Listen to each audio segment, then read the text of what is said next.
Je pense que c'est le signe d'une stabilité au niveau du patronat béninois, parce que nous avons eu juste une seule liste. Donc par conséquent, moi je me dis que les chefs d'entreprise du Bénin sont unis et qu'ils sont véritablement derrière le président Sébastien Adjavon. Mais aussi nous attendons que le patronat aujourd'hui s'investisse sur le côté social.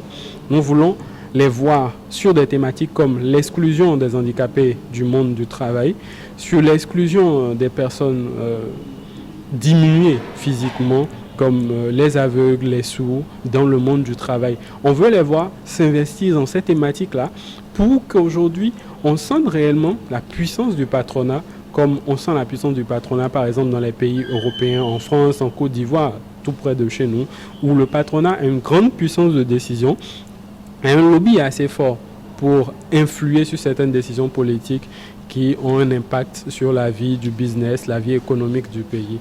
C'est la preuve que, une fois encore, les patrons, les chefs d'entreprise béninois lui font confiance. C'est aussi signe de sa crédibilité. Voilà, cette question financière, c'est l'agriculture, l'agrobusiness, l'artisanat, le tourisme. C'est essentiellement ces trois secteurs. Mais il y a d'autres secteurs, le secteur du développement durable, par exemple, les énergies renouvelables.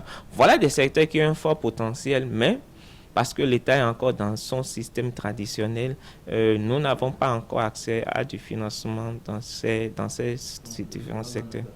Voilà, mettre la pression sur l'État pour que l'État encadre mieux en termes de tests et en termes de facilité d'accès à ces secteurs-là.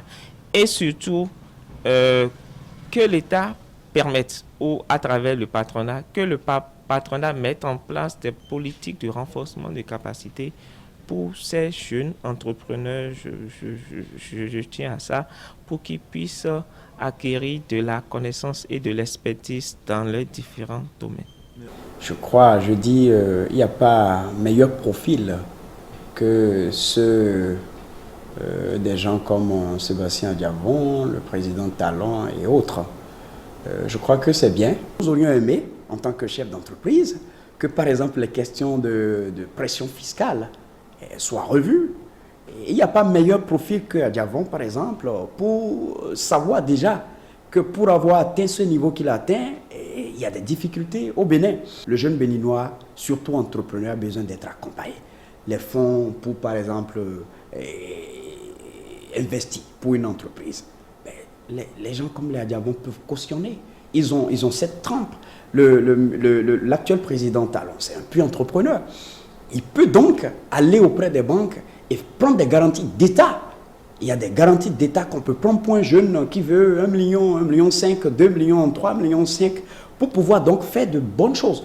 Pourvu qu'en amont, on ait évalué et qu'on ait constaté que c'est quand même une idée pertinente, rentable, faisable et qui économiquement est viable.